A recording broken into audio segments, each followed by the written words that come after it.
Сәлем қыздар, бүгінгі жасайтын тағамымыз дәмді құймақтар. Менің каналыма лайк басып тіркелуді ұмытпаңыздар.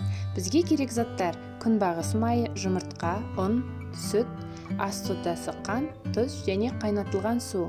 Ең бірінші таза тұрған ыдысымызға жұмыртқаларымызды салып аламыз. Оның үстіне қантымызды саламыз.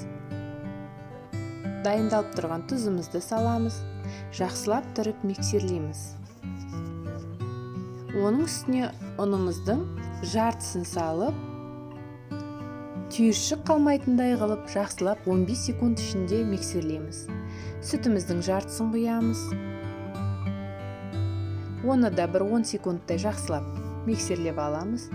Ұнымыздың қалғанын салып аламыз. Миксерлеп алып болған соң, қалған сүтімізді құямыз. Жақсылап миксерлеп болып, ас содамыз, бір шай ас қасық содамызды салып, араластырып миксерлейміз. Дайын тұрған қайнатылған суымызды құйып, жақсылап тұрып, оны да миксерлейміз. Миксерлеп болған соң, күнбағыс майы шамамен 3 ас қасық болатындай қылып құямыз. Миксерлеп аламыз. Біздің консистенциямыз осындай сұйықтықта болу керек.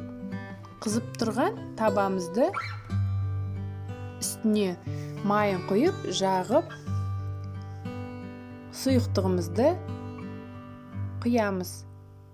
Оттың астын бір қалыпта ұстап, баспаймыз.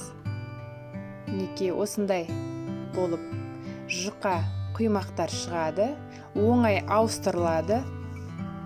Асты жабыспайды. Екінші құймағымызды қойып, әрі қарай барлық құймақтарымызды осылай жасауымызға болады. Шамамен 20-22 тал біздің құймағымыз шығады.